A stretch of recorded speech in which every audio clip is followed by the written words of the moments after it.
Bismillahirrahmanirrahim. Assalamualaikum warahmatullahi wabarakatuh. Nama saya Nurul Amani binti Azizan daripada kelas LWSS 1AX. Jadi, tujuan video ini dibuat adalah bagi membentangkan tajuk kumpulan kami iaitu Falsafah Kolonialisme dan kesan terhadap institusi kekeluargaan di Malaysia. Sebelum kita pergi lebih lanjut kepada perkara yang lain, seeloknya kita kupas dahulu apa sebenarnya yang dimaksudkan dengan kolonialisme. Menurut Kamus Dewan edisi yang keempat, kolonialisme merujuk kepada sesuatu dasar ataupun amalan sesebuah negara untuk meluaskan penguasaannya ke atas sebuah negara yang lain. Seterusnya, kolonialisme ini juga membawa istilah sistem yang merujuk kepada perkembangan kekuasaan sebuah negara ke atas wilayah dan manusia serta masyarakat di luar batas negaranya. Selalunya pihak ataupun kuasa yang mengamalkan konsep kolonialisme ini, dia mengembangkan empire-nya dengan mencari dominasi ekonomi dari sumber daya kerja, tenaga kerja, nilai perdagangan dan juga pasaran wilayah.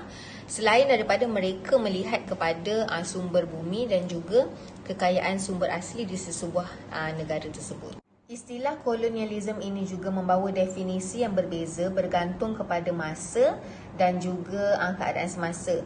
Pada umumnya, kolonialisme ini membawa dua pengertian. Yang pertama adalah proses sesuatu kuasa mendapatkan kawasan pertempatan baru melalui kaedah penaklukan dan juga penghijrahan, di mana mereka akan menggunakan kuasa ketenteraan untuk mendapatkan sesuatu kawasan tersebut. Dan yang kedua adalah penghijrahan, bererti perpindahan rakyat dari sesebuah negara ataupun kuasa ke penempatan yang belum diterokai. Sebentar tadi kita dah pergi secara asasnya apa itu yang dimaksudkan dengan kolonialisme. Sekarang kita pergi pula kepada takrifan keluarga. Apa itu pula yang dimaksudkan dengan keluarga? Menurut Kamus Dewan edisi yang keempat, keluarga membawa maksud sekumpulan manusia yang dihubungkan melalui pertalian darah ataupun perkahwinan ataupun penjagaan di mana para anggotanya tinggal dalam satu tempat di bawah satu rumah dalam keadaan yang saling bergantung antara satu sama lain. Jadi seperti yang kita tahu, keluarga ini terdiri daripada ibu, bapa dan juga anak. Dari perspektif Islam pula, keluarga ini merujuk kepada satu unit sosial yang majmuk sifatnya, iaitu extended.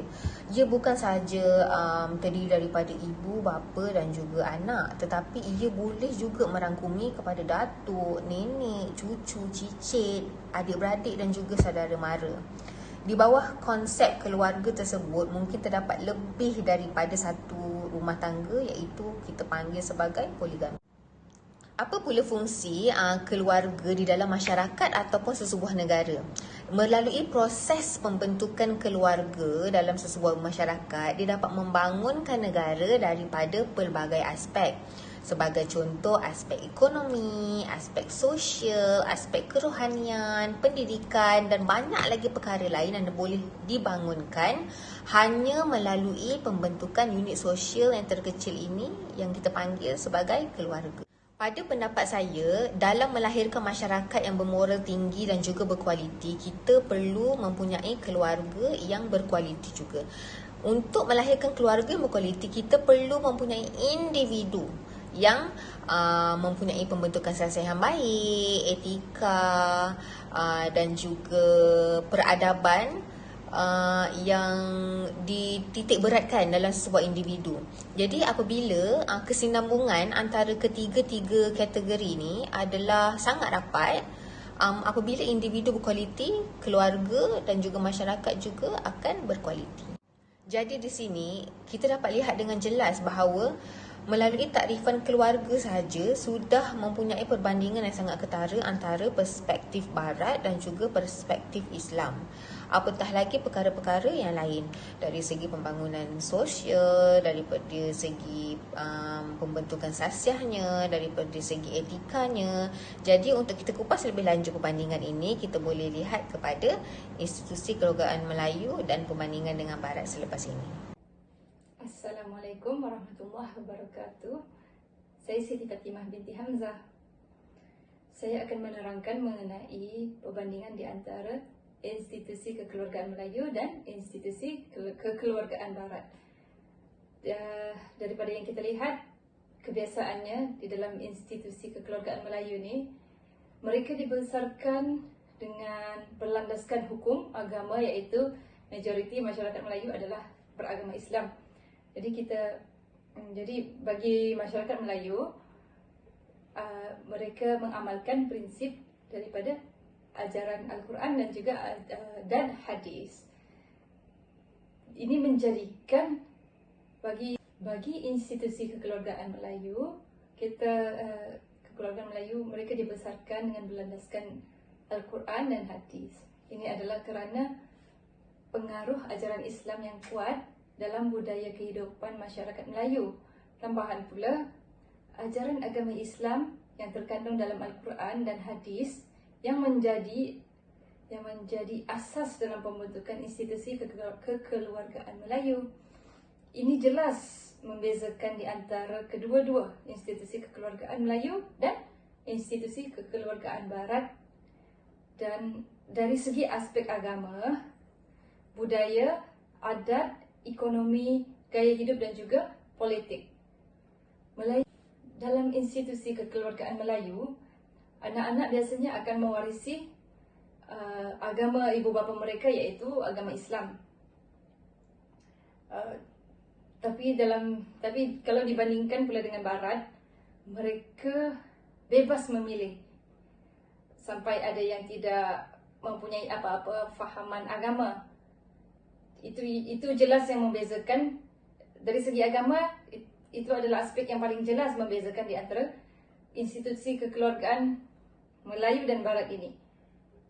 Dari elemen yang kedua, iaitu dari sudut budaya. Untuk elemen yang kedua adalah dari segi adat dan budaya, di mana Melayu lebih kaya dengan adat.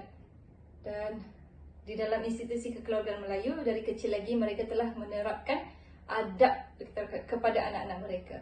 Berbanding Barat, kalau kita bandingkan dalam institusi kekeluargaan Melayu ni, dari kecil lagi mereka telah diterapkan untuk menghormati kedua ibu bapa. Dan bagi anak perempuan mereka, dari kecil sudah diajar untuk menutup aurat. Pergaulan antara lelaki dan perempuan dibataskan, ada perbatasannya. Kalau dibandingkan dengan institusi kekeluargaan Barat, di mana pergaulan, percampuran di antara lelaki dan perempuan tidak dititik beratkan sangat. Jadi ini membuatkan pergaulan mereka tidak terbatas dan mengakibatkan apabila mereka membesar, mereka bebas bergaul, mereka bebas tinggal sebumbung, lelaki dengan perempuan yang tidak ada pertalian apa-apa, boleh tinggal sebumbung. Itu sangat beza dengan budaya masyarakat Melayu, di mana kita menerapkan, kita ajar anak-anak tentang dosa, hukum dosa, tentang perbatasan pergaulan dan adab-adab terhadap orang yang lebih berumur, lebih tua daripada mereka. Mereka bebas untuk membuat keputusan, untuk merancang kehidupan mereka apabila mereka besar nanti. Jadi di situ kita boleh lihat di mana dalam institusi kekeluargaan Barat, ibu bapa telah memberikan kebebasan kepada anak-anak mereka sejak mereka kecil lagi. Berbeza dengan institusi kekeluargaan Melayu, di mana ibu bapa menjadi lebih terancang. Ini salah satu sebabnya mungkin untuk mengelakkan pembaziran, untuk mengelakkan anak-anak mereka daripada tersasar jauh dan membesar dengan tidak mengikut hukum syara agama. Bagi aspek gaya hidup pula, di dalam institusi kekeluargaan Melayu, ibu bapa mereka telah menerapkan disiplin kepada anak-anak mereka, iaitu sebagai contoh disiplin adalah tidak boleh balik lewat malam. Berbeza dengan institusi kekeluargaan Barat, di mana dari kecil lagi anak-anak mereka telah mendapat kebebasan, dan ini menjurus kepada masalah sosial. Macam-macam masalah sosial, dan satu yang paling jelas adalah masalah seks bebas. Jadi inilah sebenarnya tujuan kenapa di dalam keluarga Melayu mereka menerapkan disiplin yang sangat tegas, ajaran agama yang sangat tegas kepada anak-anak mereka untuk mengelakkan masalah sosial ini daripada berlaku apabila mereka dewasa nanti. Jadi di sini jelas kita dapat melihat bahawa bagi institusi kekeluargaan Melayu, ibu bapa mereka bersifat autokratik dan beza terhadap institusi kekeluargaan Barat di mana ibu bapa mereka bersikap demokrasi. Assalamualaikum dan salam sejahtera. Masih lagi terkait dengan persoalan kita tentang faktor-faktor yang mempengaruhi institusi kekeluargaan Melayu pada hari ini akibat daripada pengaruh kolonisme Barat. Jadi dalam kupasan saya pada hari ini, saya akan menyentuh tentang faktor-faktor intrinsik ataupun faktor-faktor dalaman yang memang dah ada dalam masyarakat Melayu yang telah berasimilasi ataupun mendapat pengaruh impak daripada kesan akibat daripada kolonisme yang telah berlaku di Malaysia. Faktor yang pertama yang hendak saya kupas di sini adalah berkenaan dengan umur ataupun senioriti. Jadi saya ingin sentuh lebih kepada golongan minor. Di Malaysia, kita faham bahawa golongan minor ini adalah mereka yang berumur 18 tahun dan ke bawah. Hatta di Barat sekalipun masih menggunakan pakai definisi dan tafsiran yang sama. Jadi, apa masalah dengan golongan minor ini?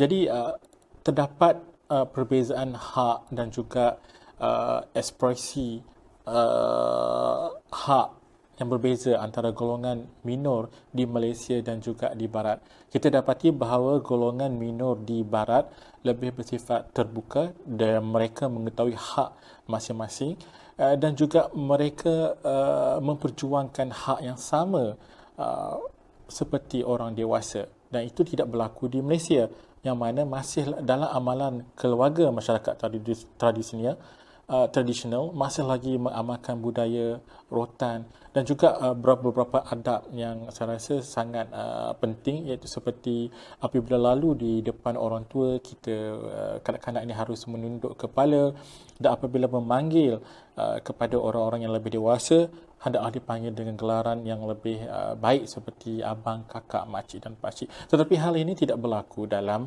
golongan minoriti di Barat. Jadi persoalannya kita lihat pada hari ini terdapat banyak anasir-anasir hak golongan minoriti ini telah dibawa ke dalam keluarga Melayu, dan ini semestinya datang daripada pandangan ibu bapa dan keluarga itu sendiri yang menerima pakai anasir daripada luar untuk masuk ke dalam keluarga Melayu. Seterusnya saya ingin mengupas tentang konsep patriarki dalam institusi keluargaan Melayu dan bagaimana ia menerima pengaruh daripada sistem patriarki yang berlaku di Barat. Jadi kita kena faham dalam konsep patriarki, lelaki diangkat sebagai kepala keluarga ataupun ketua keluarga, manakala wanita diangkat sebagai pembantu dalam keluarganya menguruskan hal rumah tangga. Jadi secara ortodoksnya konsep ini diterima pakai di Barat dan juga dalam alam Melayu. Walau bagaimanapun, terdapat perubahan pada abad ke-19 di mana bangkitnya golongan-golongan yang memperjuangkan feminisme, yang memperjuangkan hak wanita, menuntut lebih peranan diberikan kepada wanita, bukan sahaja dalam institusi keluarga tetapi juga dalam sistem kerajaan itu sendiri. Dan benda ini telah mempengaruhi institusi kekeluargaan Melayu pada hari ini, di mana golongan wanita juga merasakan mereka mempunyai hak yang banyak yang boleh dipraktikkan dalam institusi kekeluargaan Melayu. Seperti contoh, mereka juga merasakan mereka mempunyai hak untuk membuat keputusan. Jadi secara dasarnya, kalau kita lihat kepada masyarakat Melayu lama dalam institusi keluargaan Melayu, perkara seperti ini tidak dipraktikkan. Lelaki ataupun suami mempunyai kuasa mutlak untuk membuat sebarang keputusan berkaitan dengan hal keluarga. Tetapi pada hari ini kita nampak bahawa hal ini telah orang kata pengaruh daripada orang kata peranan wanita itu telah meresapi ke dalam masyarakat Melayu, di mana wanita diberikan hak-haknya tertentu dalam sesebuah keluarga. Tapi perlu diingat bahawa ini bukan sahaja daripada gerakan feminisme yang berlaku di Barat, tetapi saya rasa lebih kepada penerapan nilai-nilai Islam yang ada dalam masyarakat Melayu yang telah mekar dalam institusi kekeluargaan Melayu, di mana dalam Islam sendiri telah mengangkat martabat wanita. Selain kita masih mengekalkan konsep lelaki sebagai kepala keluarga, tetapi dalam Islam tidak mengesampingkan hak-hak seorang isteri ataupun wanita dalam sesebuah keluarga. Dan saya rasa asimilasi di antara orang kata doktrin Islam dan juga gerakan daripada Barat sedikit sebanyak telah membentuk institusi kekeluargaan Melayu pada hari ini yang mengangkat peranan dan juga martabat wanita dalam sesebuah keluarga. Faktor seterusnya yang ingin saya bawa dan kongsi di sini adalah berkaitan dengan corak penempatan yang berlaku di kalangan masyarakat Melayu dan juga di kalangan masyarakat di Barat. Kita faham bahawa dalam masyarakat Melayu, apabila seseorang anak itu telah berkahwin, terutamanya di kampung, anak-anak dan pasangan mereka itu masih tinggal bersama dalam keluarga ibu bapa, dan perkara ini sememangnya adalah perkara yang biasa dalam masyarakat Melayu, terutamanya masyarakat Melayu yang berada di kampung. Hal ini sebenarnya tidak terjadi dalam masyarakat di Barat. Masyarakat di Barat, apabila seseorang anak itu telah mencapai umur 18 tahun dan ke atas, mereka akan keluar daripada rumah dan hidup secara bersendirian ataupun bermandiri, di mana mereka akan memulakan kehidupan mereka sendiri. Termasuklah apabila mereka melangkah ke alam perkahwinan, mereka tidak akan sesekali tinggal bersama dengan ibu dan bapa masing-masing. Jadi kalau kita lihat tentang aspek ini, dalam masyarakat Melayu moden sekarang, kita dapati bahawa untuk tinggal bersama ibu bapa selepas perkahwinan itu sendiri adalah sesuatu benda yang agak janggal dan tidak mungkin berlaku dalam masyarakat moden pada hari ini. Tetapi tidak dinafikan masyarakat yang masih lagi orang kata berada di kampung ataupun setengahnya di bandar juga masih lagi mengamalkan konsep anak-anak tinggal bersama selepas berkahwin. Jadi saya rasa ini adalah antara salah satu pengaruh daripada kolonisme juga, di mana kita harus cepat mematangkan usia anak-anak ini supaya mereka boleh hidup lebih berdikari di luar sana. Saya juga tertarik untuk mengulas sedikit tentang kebergantungan terhadap satu sama lain dalam masyarakat Melayu dan perbezaannya dengan masyarakat di Barat. Dalam masyarakat Melayu, kita saling bergantung. Setiap ahli keluarga saling bergantung antara satu sama lain.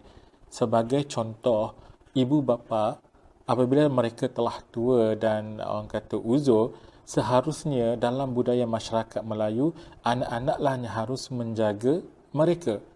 Tetapi itu bukanlah satu perkara yang besar dalam masyarakat di Barat. Mereka lebih bersifat terbuka, di mana ibu dan bapa ini akan dijaga oleh kerajaan di pusat rawatan jagaan orang-orang tua, di mana dia punya stigma dan juga pendapat masyarakat di sana tidak sama seperti di kalangan masyarakat Melayu atau di Malaysia.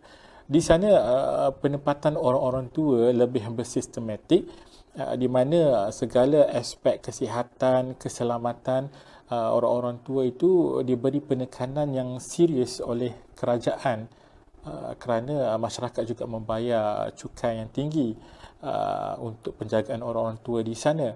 Tetapi dalam masyarakat Melayu, walaupun kita mengadaptasi konsep yang sama di Malaysia, adalah satu tabu ataupun adalah satu anak-anak itu akan dicop sebagai anak-anaknya derhaka jika tidak menjaga orang-orang tua apabila mereka menjengah usia senja mereka. Jadi benda ini kita terlihat dalam 10-20 tahun yang lepas, tetapi masyarakat moden pada hari ini saya rasa lebih bersifat terbuka kerana penjagaan orang-orang, kerana kita semua bekerja, anak-anak bekerja mencari rezeki, dan kadang-kadang apabila meninggalkan ibu bapa di rumah itu boleh mengundang lebih permasalahan, terutamanya dalam aspek keselamatan. Jadi kadang-kadang kita akan menghantar orang-orang tua ke rumah jagaan orang tua seharian, jagaan harian, dan kemudian apabila pulang kerja kita akan mengambil balik. Jadi saya rasa ini adalah konsep yang cuba diasimilasikan daripada pandangan barat untuk masuk ke dalam institusi kekeluargaan Melayu. Kita tidak menyerah bulat-bulat ibu bapa kita kepada kerajaan, tetapi lebih kita orang kata memberi peranan sedikit kepada kerajaan, dan juga akhirnya peranan tersebut, tanggungjawab tersebut akan berbalik kepada anak-anak itu sendiri. Jadi ia adalah situasi menang dan menang yang mungkin boleh kita fikirkan.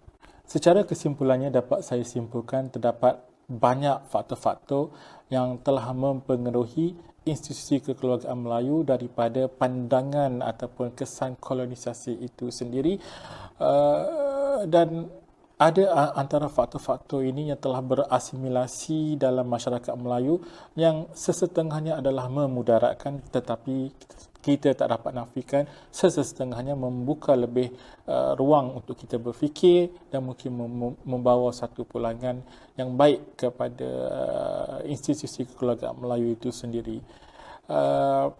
Itu sahaja daripada saya. Okay. Jadi implikasi yang tercetus selepas zaman kolonial terhadap institusi kekeluargaan di Malaysia.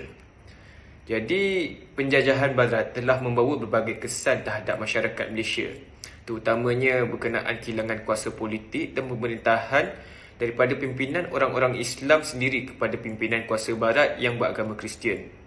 Penguasaan penjajah ini ada kalanya secara langsung, direct rule, ataupun secara tidak langsung, indirect rule, apabila mereka memerintah melalui penguasa-penguasa tradisional yang hanya dijadikan sebagai boneka sahaja.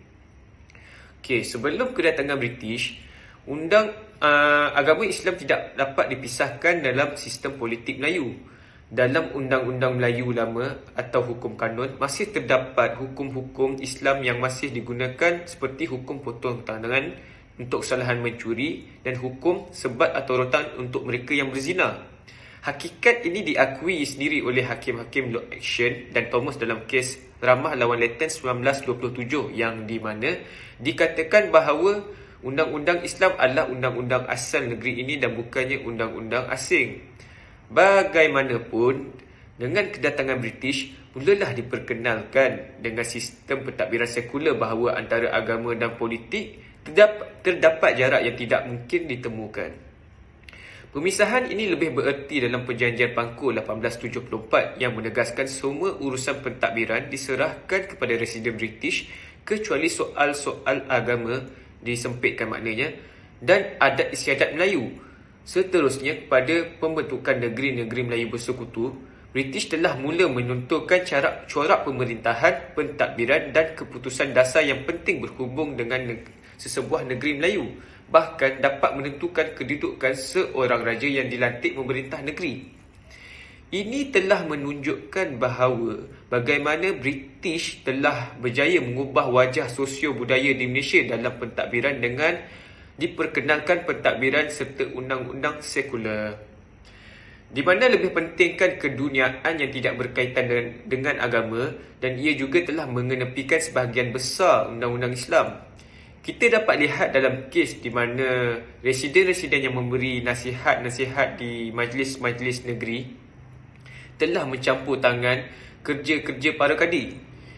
Kerana bagi mereka urusan nikah dan cerai melibatkan hal keselamatan dalam negeri. Sebab itu, British telah tentukan pelantikan, pendapatan, pengantukan dan pemecatan kadi-kadi. tindak tanduk kadi juga telah diawasi dan kadang-kadang penyelesaian masalah dipindahkan kepada magistrat-magistrat. Ini menunjukkan pentadbiran undang-undang Islam yang tadinya bebas tidak bererti lagi dan secara tidak langsung memberi kesan kepada institusi kekeluargaan di Malaysia, khususnya dalam masyarakat Melayu dan Islam. Walaupun begitu, hakikatnya undang-undang British yang diperkenalkan tidaklah diambil sepenuhnya kerana undang-undang Islam masih lagi kukuh di jiwa rakyat Malaysia. Selain penjajahan dalam pentadbiran, kolonialisme juga telah mengubah wajah sosio-budaya di Malaysia dalam bidang pendidikan, di mana hasrat sebenar penjajah barat ke Malaysia adalah untuk mengubah corak institusi kekeluargaan, pegangan hidup masyarakat Melayu dan juga pemikiran mereka agar menyanjungi keagungan barat. Satu sistem pendidikan telah diadakan dan keseluruhan aspek dan sistem nilai serta kebudayaan penduduk tempatan dibentuk dan diindoktrinasikan dengan pengaruh kebudayaan, sikap dan pandangan barat. Pada peringkat awal sistem pendidikan British yang membentuk formal diperkenalkan di negeri-negeri lain juga sebagai cawangannya.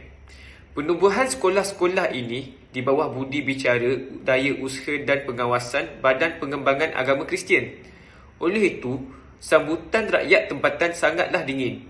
Ini kerana pada peringkat awal pendidikan bagi masyarakat tempatan masih lagi di institusi masjid, rumah atau surau yang terkenal sebagai sekolah Quran ataupun sekolah agama.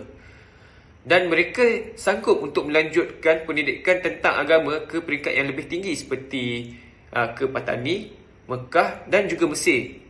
Selain itu, ibu bapa masyarakat tempatan juga takut untuk menghantar anak-anak mereka ke sekolah British sebab dikhawatiri anak-anak mereka nanti murtad. Dengan kegagalan awal ini, British telah mencuba taktik yang baru, iaitu dengan mencampuri serta mengambil alih pentadbiran sekolah Quran untuk diletakkan di bawah penguasaan mereka. Jadi sejak 1854, sekolah Quran pentadbirannya telah diambil alih dengan dibiayai pengajian dan diberi bantuan penuh. Kurikulumnya diubah, pentadbiran dan perjalanan sekolah juga berubah corak. Masa persekolahan dibahagikan kepada dua, sesi pagi untuk pelajaran akademik dan sesi petang untuk pelajaran agama. Dan ini telah menunjukkan satu doktrin yang cuba memisahkan antara ilmu agama dan akademik. Sekolah Quran juga sangatlah diabaikan berbanding sekolah Melayu yang banyak pembaharuan serta bantuan yang diberikan. Dengan memisahkan kedua-dua jenis sekolah ini, ia boleh melahirkan individu-individu dan masyarakat yang timpang ataupun tidak seimbang. Dan kemudian penjajah barat semakin kuat dan mereka menguasai pendidikan serta pelajaran. Strategi melalui sektor pendidikan ini menjalarlah idea-idea, pandangan-pandangan hidup barat itu ke dalam jiwa dan masyarakat rakyat umum tanpa disedari sehingga terjadilah revolusi kebudayaan. Akibatnya, dengkellah akidah agama dan padamlah semangat keagamaan. Bertukarlah semangat kelumbaan yang merupakan pendorong terbesar kemajuan dan dari jiwa agama berkuranglah kemahuan untuk memperdalamkan pengetahuan agama. Begitu juga dengan konsep kekeluargaan yang di mana penjajah British telah mengubah kedudukan suami di dalam keluarga, iaitu isteri lebih dipentingkan berbanding suami. Sedangkan dalam Islam, suami mempunyai kedudukan tertinggi sebagai ketua keluarga dan dia boleh membuat sebarang keputusan tanpa menganiayai isteri dan ahli keluarganya. Tapi British telah mengubah dengan isteri turut sama boleh berkuasa dalam keluarga dan itu ada kalanya isteri-isteri boleh meninggikan suara apabila berkata dengan suaminya. Sedangkan ajaran Islam tidak membenarkan semua ini. Perubahan yang paling nyata telah dilakukan oleh Barat ialah perubahan terhadap corak pergaulan, yang di mana ia telah mengamalkan corak pergaulan bebas di antara masyarakat ataupun jantina. Sedangkan dalam Islam, hal pergaulan sangatlah sensitif. Ini kerana ada jurang atau tembok pemisah pergaulan antara lelaki ataupun perempuan yang bukan muhrim. Tapi ini telah diketepikan setelah Malaysia terjajah oleh penjajah Barat. Dengan teknologi moden yang dibawa masa penjajahan barat, menyebabkan anggota masyarakat termasuklah Pak Lebay dan Pak Haji begitu mudah terseret untuk menjadi penonton pertunjukan fashion di Paris atau pertunjukan Ratu Cantik di New York melalui alat gadget. Penumpahan dan pengaliran maklumat yang bersumberkan ideologi luar yang didasari oleh kebudayaan asing dan ditentukan oleh kepentingan nasional negara penyedia berita dan cerita juga boleh mengakibatkan penjajahan fikiran yang boleh merosakkan akidah dan kehidupan Islamiah. Jadi sebagai rumusan kepada kajian kumpulan kami, arus perubahan ganas seperti mana yang berlaku di barat yang telah membawa kepada keadaan di mana ada pihak menganggap bahawa institusi keluarga itu telah pun berkubur atau telah mati dengan amalan-amalan bersifat anti keluarga seperti bersekedudukan tanpa nikah, hubungan seks sebelum kahwin, pemilihan pemasangan sejenis, menghalalkan pengguguran, menerima pelasyuran sebagai satu profesi yang sah, memberi hak sepenuhnya kepada anak luar nikah dan lain-lain. Semuanya menimbulkan kesan ngeri yang lagi menakutkan. Ada yang berpendapat keadaan yang wujud dalam masyarakat barat pada hari ini adalah imej masyarakat Melayu ataupun Malaysia pada masa-masa yang akan datang. Alasannya ialah kita kini sedang menuju ke arah perubahan dalam bidang ekonomi, pendidikan, teknologi dan lain-lain serta mengambil dan mempraktikkan strategi pembangunan yang sama seperti negara barat. Lantaran itu, kita akan menerima kesan perubahan yang sama dan masyarakat kita akan akhirnya menjadi seolah-olah replika masyarakat barat. Atas andaian yang sama juga, jika institusi keluarga di barat dikatakan telah berkubur atau mati, maka institusi keluarga yang di Malaysia juga akan menerima nasib yang sama. Secara keseluruhannya, perkembangan sejarah sosiopolitik Malaysia dalam jangka masa di sekitar pertengahan abad ke-19 adalah peringkat yang paling mundur dalam proses perpecahan dan keruntuhan tamadun kita sejak sejak zaman keagungan Kerajaan Melayu Melaka. Dalam era globalisasi dan teknologi maklumat kini, arus perubahan itu begitu kuat melanda kita semua yang membawa pelbagai implikasi dalam kehidupan masyarakat. Haba keruntuhan sistem keluarga dalam masyarakat kita juga telah terasa dan bahangnya kian menjadi hangat. Soalnya adalah adakah kes kepincangan keluarga yang mengisi dada akhbar hampir setiap hari itu hanyalah sebagai kes-kes yang terpisah, isolated cases, ataupun hanyalah sebagai tip of the iceberg kepada masalah yang lebih besar? Kedua-duanya mempunyai kebarangkalian yang sama. Sekian, terima kasih.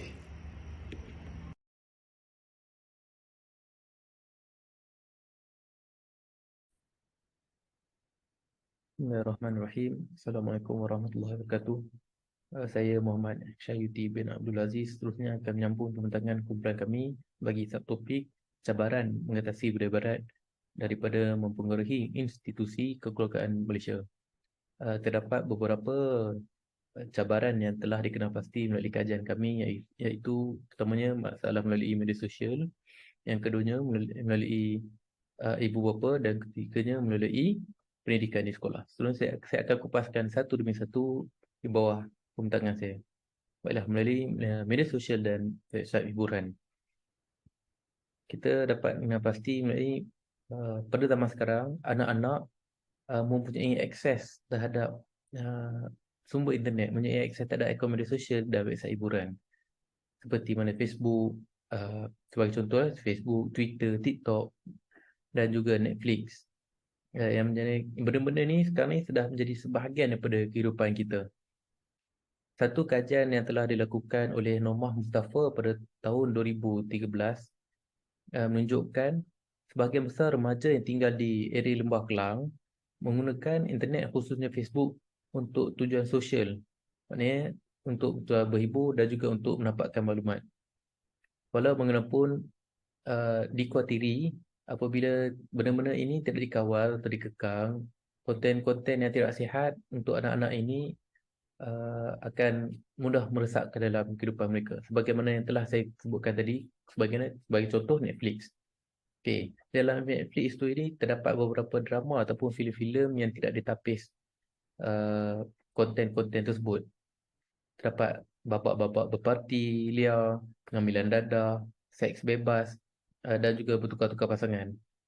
So, filem-filem atau drama-drama yang tidak bertapis ini secara tidak langsung akan menyampaikan mesej kepada anak-anak kita yang melihat Netflix ini sendiri sebagai contoh, bahawa pelakon yang disebutkan atau dipelakukan oleh si pelakon tersebut adalah satu perkara biasa dan tidak menjadi satu kesalahan, malah menjadi satu kebanggaan bagi pelakunya. Ini sedikit sebanyak benda ni akan meresap ke dalam institusi kekeluargaan kita, benda-benda budaya barat yang negatif ini. Seterusnya, bagi cabaran kedua adalah ibu bapa yang kurang masa berkualiti dengan anak-anak. Kita dapat lihat pada zaman sekarang, ibu bapa kebanyakan ibu bapa, bukan banyak, kebanyakan ibu bapa kedua-duanya akan bekerja untuk menampung kos sara hidup keluarga itu sendiri. Maknanya ibu bapa sekarang ini kurang masa untuk memantau aktiviti anak-anak mereka. Sebagai contoh, pagi ibu atau bapa atau kedua-duanya sekali akan hantar anak ke sekolah. Selepas habis sekolah, mungkin anak akan dihantar ke rumah pengasuh atau hantar ke pusat tuition. So ibu bapa ni hanya mempunyai masa bersama anak pada waktu malam. Pada waktu malam pula ibu bapa lebih fokus untuk melihat handphone, untuk bermesej bersama kawan-kawan ataupun banyak menghabiskan masa melalui tayangan di handphone berbanding meluangkan masa yang ada untuk bersama-sama anak-anak ini. Satu kajian dilakukan oleh Lembaga Penduduk dan Pembangunan Keluarga Negara ataupun LPPKN ini mendapati 1/5 ataupun 18.7% wanita yang sedang bekerja dia tidak dapat mengimbangi antara kerjaya dan juga keluarga.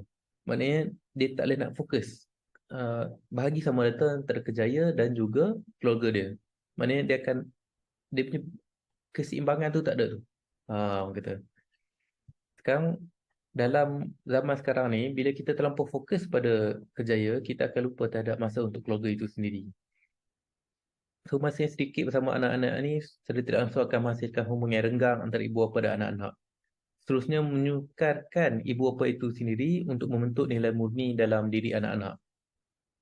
Okay. Ibu bapa tidak sepatutnya membawa urusan atau hal pekerjaan selepas waktu kerja. Sebaliknya, menggunakan masa yang ada itu untuk diluangkan masa bersama anak-anak. Sesungguhnya anak-anak ni bila dari kecil, dari mula diabaikan oleh ibu bapa yang terlampau fokus pada pekerjaan ni, dia akan terpengaruh dengan budaya barat. Sebab apa? Dia banyak mengisi masa terluang dia tu dengan melihat konten-konten yang ada di dalam media masa ataupun di dalam website hiburan melalui akaun media sosial. Baiklah, seterusnya adalah cabaran melalui pendidikan di sekolah. Okay, kita dapat lihat pendidikan dan sistem sekolahan kita ini sendiri memainkan peranan yang berkesan dalam menyemai nilai-nilai murni dalam masyarakat. Seterusnya menyebabkan mereka terarah ke modal insan yang sejati. Maknanya, kalau tak ada nilai-nilai penghayatan nilai-nilai murni ini dalam masyarakat, menyebabkan kelakuan mereka terarah ke perlakuan yang negatif dan cenderung untuk berlakunya keruntuhan akhlak akibat kurangnya penghayatan terhadap nilai-nilai ini. Okay. Di peringkat persekolahan kita harus faham, di peringkat sekolah rendah, sekolah menengah, cabaran dia lain. Di sekolah rendah, kanak-kanak masih belum matang, masih lagi di peringkat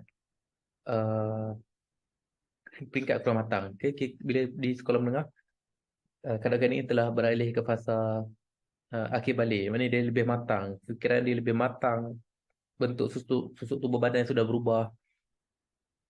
So benda ni mempengaruhi dia punya residu fizikal, mental dan emosi. Sebenarnya dia orang lebih matang dan waras. Walaupun perubahan-perubahan ini tidak dinafikan membawa mereka untuk mencuba sesuatu yang baru, sesuatu yang membangkitkan adrenalin. Oleh itu disarankan untuk guru-guru atau sistem sekolah ini haruslah mengikut perkembangan semasa pada masa ini, mengikut trend. Maknanya kalau anak-anak suka belajar TikTok, mungkin kita boleh tanya dalam kelas, okay, apa benda yang trend. Kita cuba menyelami kehidupan dia orang. Dalam masa sama kita ajar dia orang, okay, banyak video ni sebenarnya okay, tapi pada cikgu mungkin benda ni tak betul lah. Kita bagi satu contoh pada dia orang. Okay, itu saja pembentangan saya ni. Maksudnya saya serahkan pada ahli kumpulan saya yang lain. Terima kasih. Assalamualaikum warahmatullahi wabarakatuh. يا أيها الناس إنا خلقناكم من ذكر وأنثى وجعلناكم شعوبا وقبائل لتعارفوا إن أكرمكم عند الله أتقاكم إن الله عليم خبير